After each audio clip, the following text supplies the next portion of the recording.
Happy holidays, one and all, and welcome once again to another TMG interview. I'm happy to have back in front of me for some good movie talk a former podcast guest, multi-time interviewee to the pages of themovieguys.net, the writer, producer, director, the everything for a new film called GetAWAY, a slasher film, just in time for the holidays.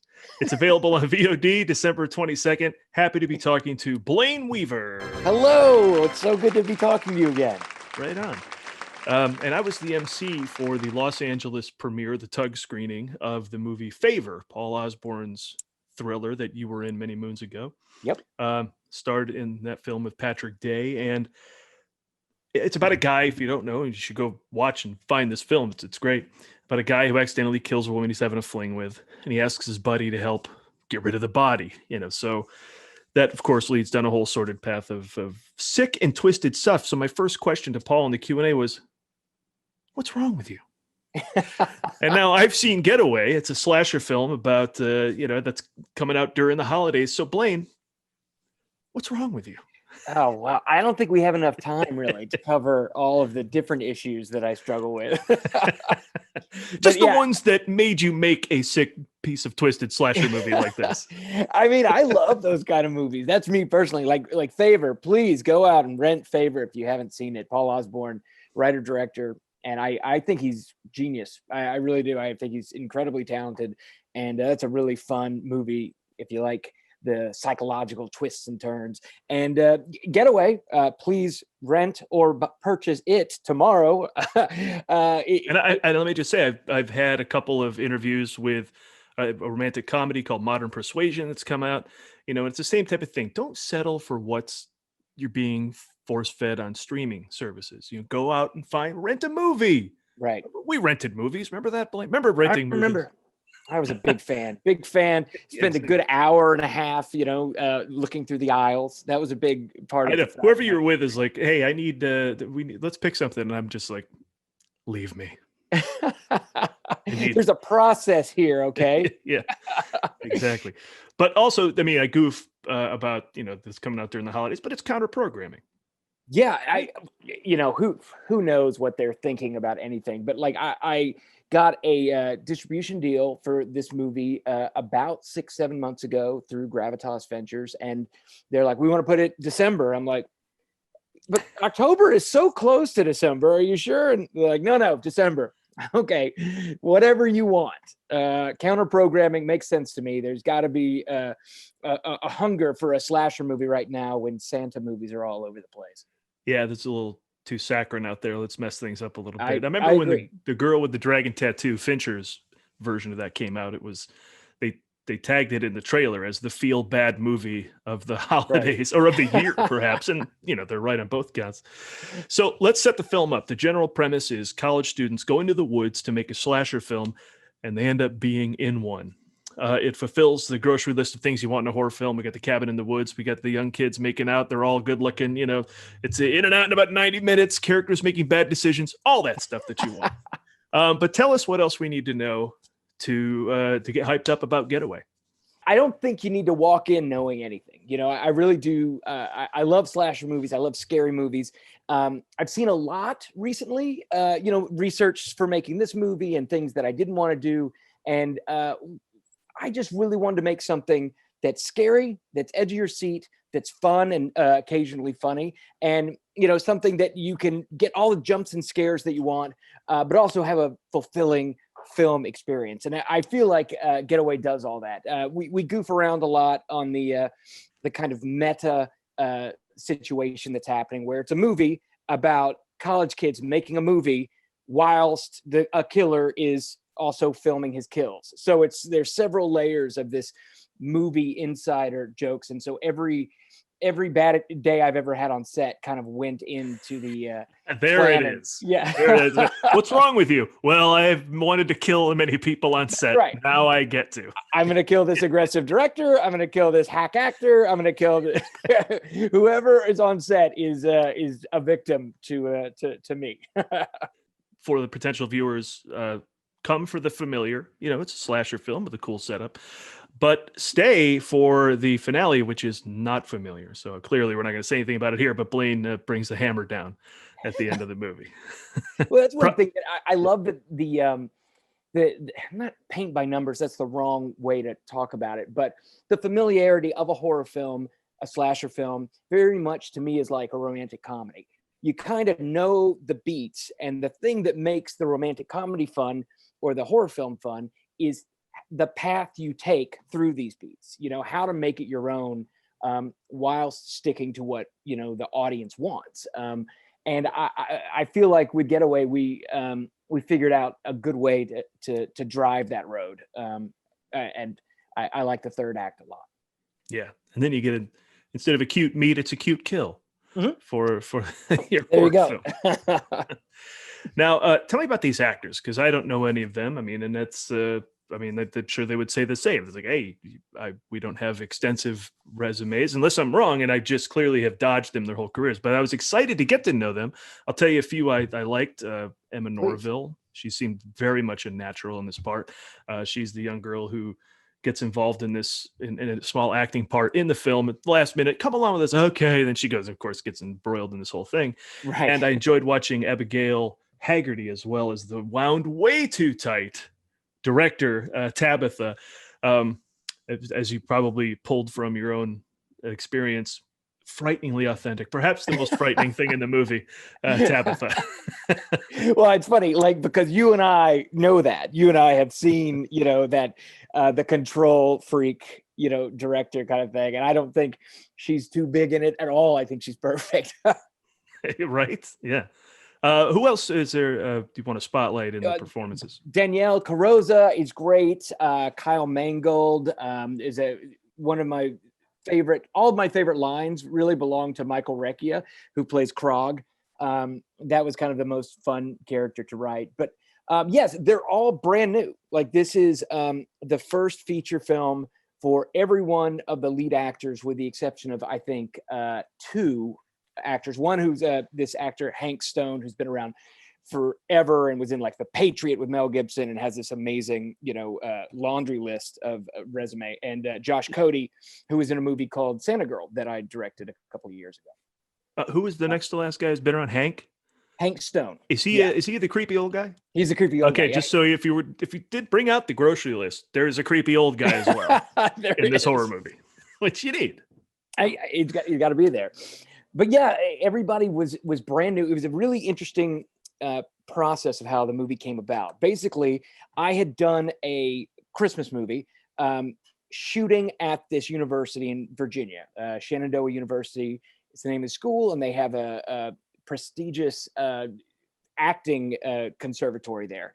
Very difficult to get into. All the kids go off and become movie stars and stuff like that. So I made this Christmas movie, Santa Girl, starring Jennifer Stone and Devin Werkheiser and Barry Bostwick. Now available on Netflix if you guys feel like watching a Santa movie. Anyways, so we made that movie, and then I had made a deal with the LA production company to go back to the same university and make a different movie that was more of a thriller kind of thing. And I was out there in prep, and the idea is, we bring in the main actors from Los Angeles. We support them with local hires, and we shoot on the campus because the story itself had a university component. Financing fell through on that movie, and so I was like, wow, I've been out here for like 2 weeks prepping. I guess I'll just go back to Los Angeles. And the production company in Virginia was like, no, hold on a second, you're out here, maybe we can figure out something to make for a smaller budget, just like a full-on guerrilla experience, to make a tiny movie. And I had no ideas, but I had this older script for Getaway that had been sitting around for a decade or so. And I revisited that, and I called Chad McClarnon, who's a great DP, who also is a producer on the movie, and he's also a horror aficionado. And we just started kind of like talking about like, what would it take? Like, we have this opportunity to make something super micro budget, super quick. Can we do it? And through that process, we decided to go for it. And we cast the entire movie from the Shenandoah Conservatory acting program. Great actors, but with no experience on set. So, but it was exciting, getting to not just offer like supporting roles or something like that, but like, no, you are carrying this movie on your shoulders. it was nerve-wracking. We weren't sure if it was going to work. You know, we knew we were going to make something fun for us, but we were like, you know, who knows what we'll be able to pull off. And like, I'm so proud of the movie. I think it's super fun. It's everything that I wanted it to be. It's scary. The performances are great. And I'm so proud of that cast. Yeah, I mean, you're launching careers. Yeah, kind of. And you know, I feel like as a director, you always kind of feel like this paternal feeling about your cast of like, you know, I want you to have done things before that helped my movie, but I want you to keep doing things after to help my movie. But also, I want this to help you, you know. And with this, it's never been so purely a everyone's launching pad, you know, which is, I mean, it's just super fun when you get into it and like try to figure out what these actors do well and then spotlighting that, you know.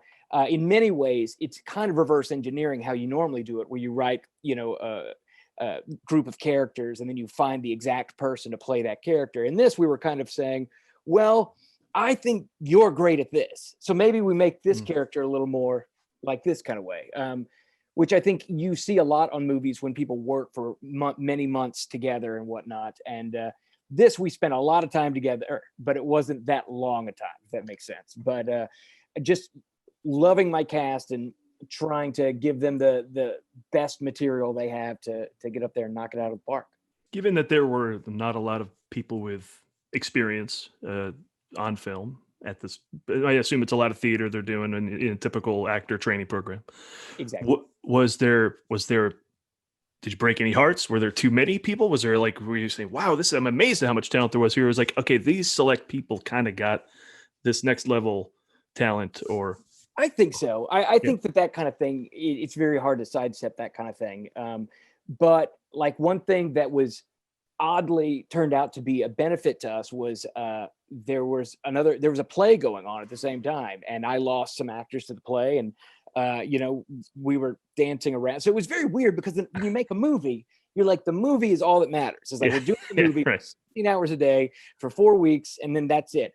And because we were doing it, you know, in conjunction with this, you know, university or whatever, like I was borrowing them, you know, and like it was very, sorry, I got to do quilters. I know you got to shoot today. Dude, you don't know how many times I threw a fit of like, you have to do what? What are you doing?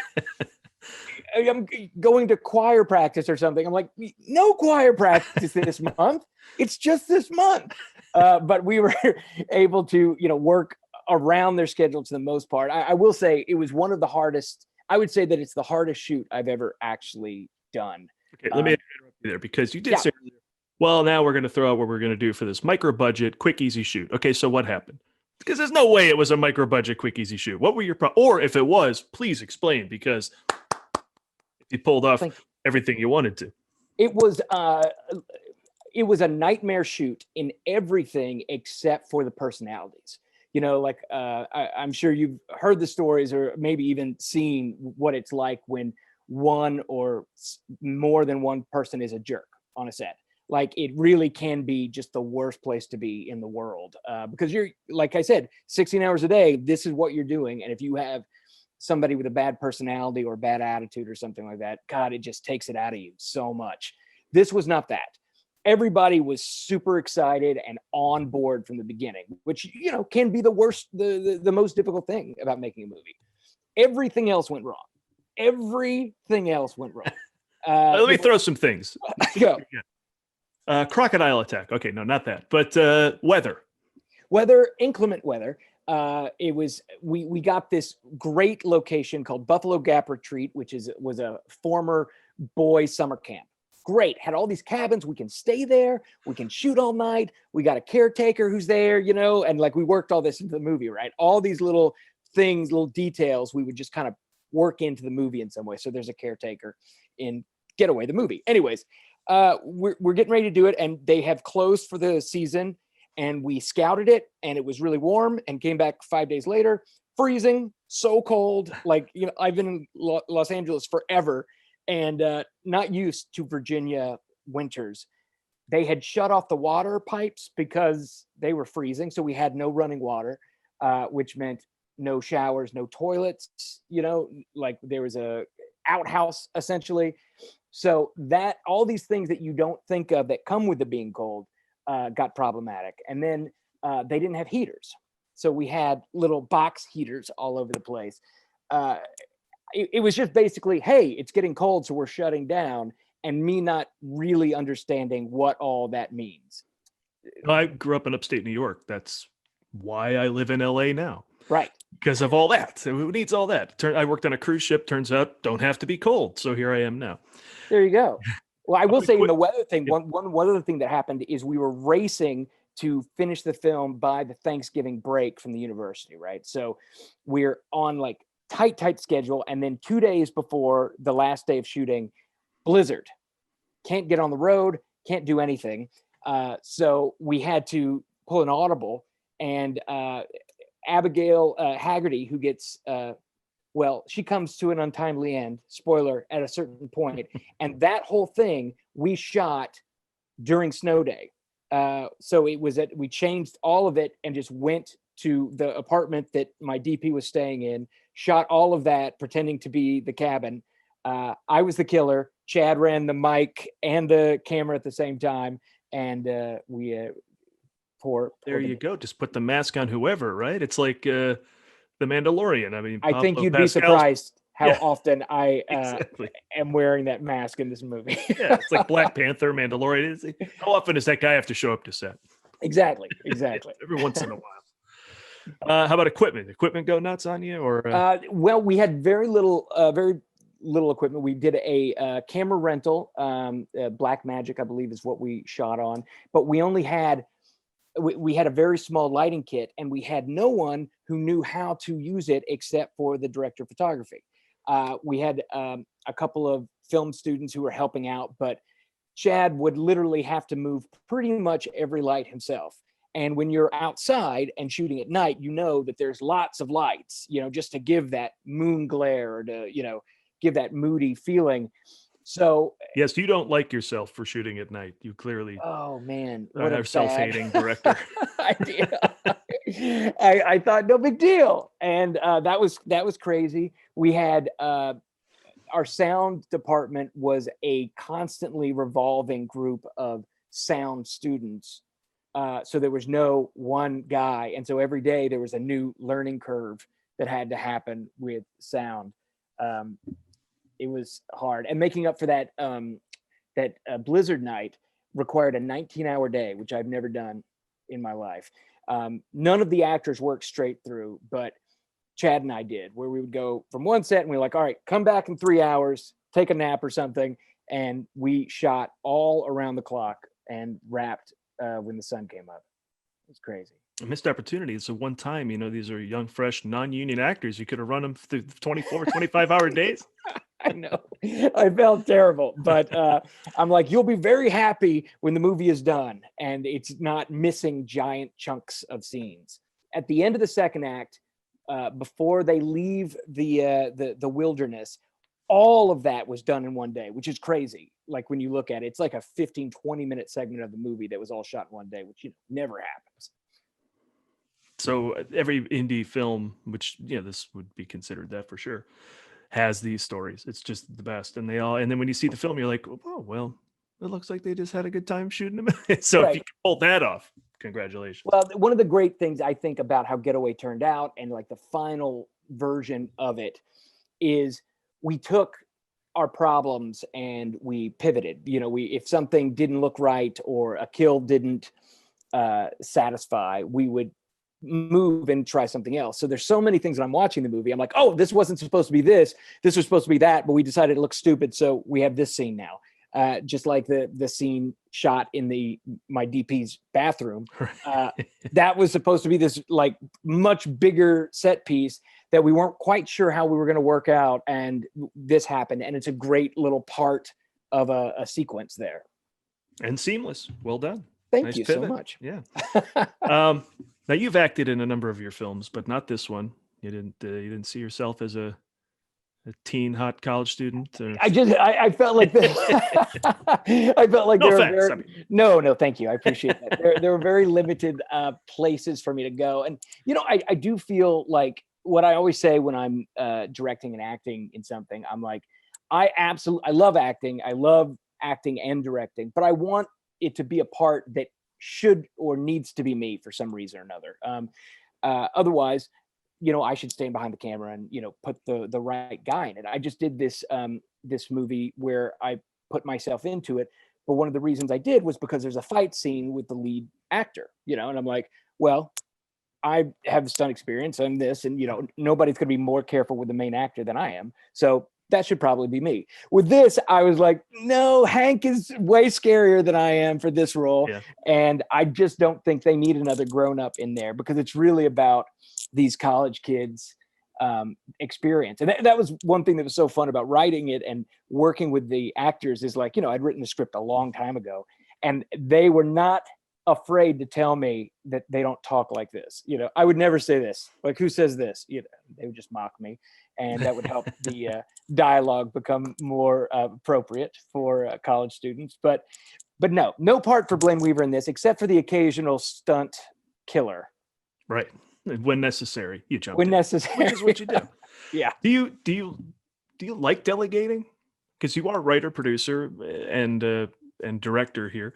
It's so much your vision. Do you worry going, okay, take care of this for me, please, and don't screw it up, or do you want to just do everything? What kind of mindset do you get? I know this might be like splitting hairs a little bit. I love delegating. I always worry about partnering. Delegating is great for me because I get to hire incredibly talented people like Chad McLarnon, and saying, here's the vision that I'd like, and we talk about it, and he brings all of his skill and experience from cinematography and directing and horror love, and he gets to make my version better. I feel like partnering is when you're struggling for the final vision. Like, I love working with Paul Osborne, but I know this is Paul Osborne's vision that I'm helping to accomplish, and I love that. And directing is so satisfying when you build a team. You get to choose the most talented people you can find and say, here's the vague idea that I want to convey. Will you help me do this? And then they go and knock it out. The worry is always getting into three people trying to create different visions. And that I've struggled with that on my first screenwriting movie called Manic. And I think the movie came out pretty good, but I know that the personal toll was just too much, and fighting for what you wanted the movie to be. Does that make sense? Yeah, no, absolutely. Yeah. I mean, I think I got you at the first sentence. Partnering much harder than, you explained it well too, but partnering much harder than delegating, Yeah, and luckily I just get to work with these great people. I'm not one of these guys who's like, that should have 4 gold buttons on the left lapel, not 3. That's not how, when like Taylor Gray, who's my costume designer, went off and made, Taylor Gray Burke went off and made the Scarecrow mask. And I'm like, all I said was, make it look like something that we could literally take off of an actual scarecrow. And she did that. I'm like, that's scary as hell. I love that. I have no idea how you did that, but I love it. And we put that mask through some trials. And you're in Virginia and West Virginia, which you may have said already. We certainly talked about it before we started the interview proper, because I know you're from Louisiana. Nowadays, if you're not in LA, you're shooting in Vancouver, Atlanta, or Louisiana. So you're up in Virginia. What brought you there? It was this Christmas movie. It was Santa Girl. And I was in Los Angeles, and I had worked with this company, Capital Arts Entertainment, many times. And they were looking for a director to direct Santa Girl in concert with a company called the Film Studio at Shenandoah, which is a company that often shoots at Shenandoah University up there. So they had the locations, and they wanted to make this Christmas movie, and they were throwing money in. And so LA was saying, why don't you go to Virginia and direct this movie? And I went and had an amazing time, made a movie that, sold to Netflix and, got some attention to it. And they immediately wanted to make another one. And then the year after, like, this was made last, I guess, year. And then for this year, Shenandoah University offered me an artist in residence position. So I was like, well, sure, let's give that a try. So my fiance and I moved to Virginia for a year, and I taught film classes and whatnot. And I shot another Christmas movie called Cupid for Christmas that'll be coming out next year with Richard Kind.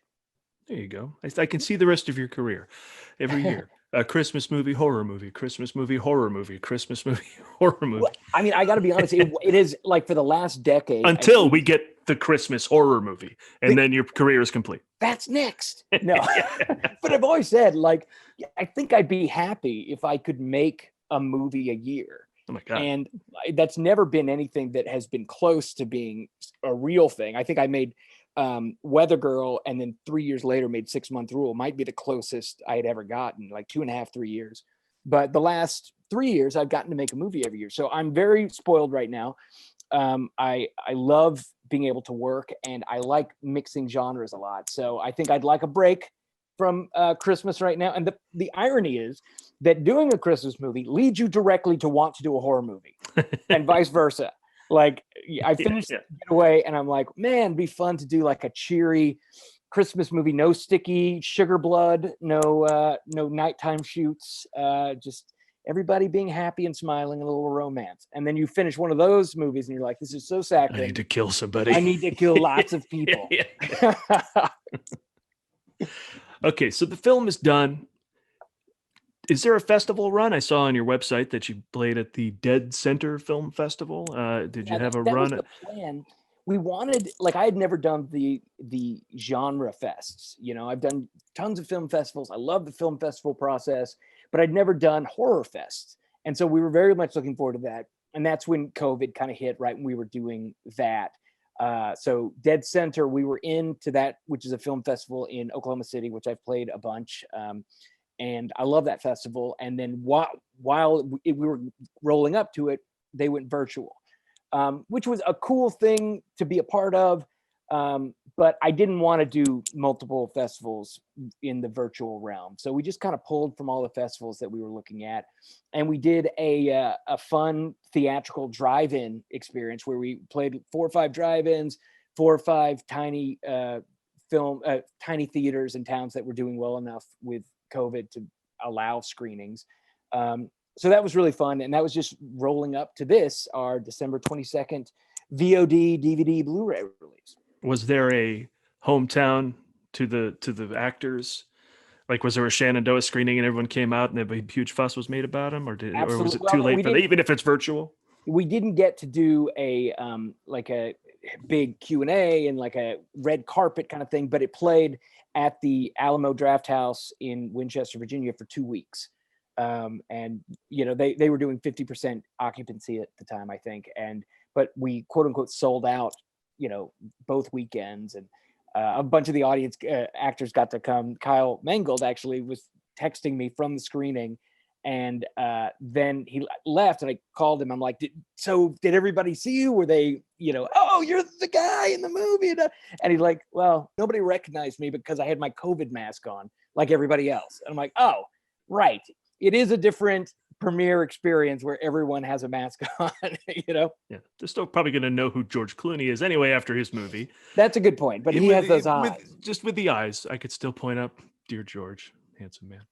All right. Let's talk about then you get to Gravitas Ventures, which ends up distributing the film. And it's good company. I mean, they did like the Ip Man movies on DVD. I think they just did Jackie Chan's latest. So how did you end up there? You know, it was as simple as an experience as I've ever had distribution wise. I had a few connections there from Santa Girl because they distributed Santa Girl as well. And I just said, you know, I'd love for you to check this out. And they loved it. And they're like, yes, we want it. And I'm like, oh, great. Which is a rare experience in getting distribution for a movie. But it went great. And they've been enthusiastic about it from the get-go. So, you know, we're excited about this rollout, and they're getting to for people to see it all over the place, which is awesome. Yeah, the aforementioned Paul Osborne's Cruel Hearts is over there too. So That's you right. guys all kind of clumping together, which is cool. Yeah. Indie filmmakers unite, right?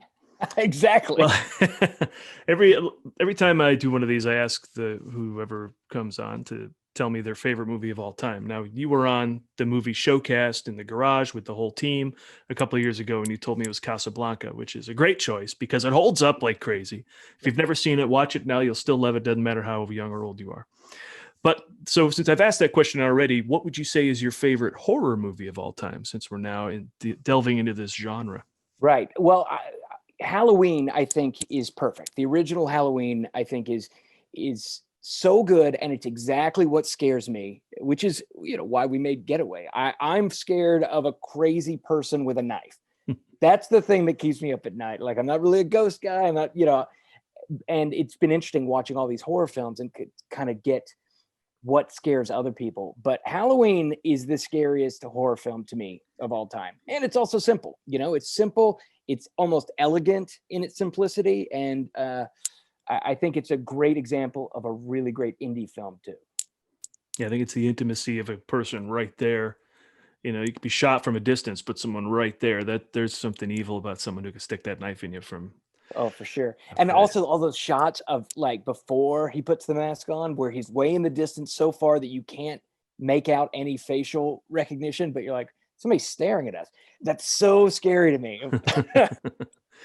Well, there'll be no shortage of stabbings with GetAWay coming to VOD December 22nd. I think that's when I'm going to post this. So it's pretty much out there by the time you watch this interview. So that wraps another TMG interview. Follow us on Twitter at The Movie Guys, Facebook.com/The Movie Guys, as well as YouTube, iTunes, Instagram, and all that nonsense. Thank you to Blayne Weaver.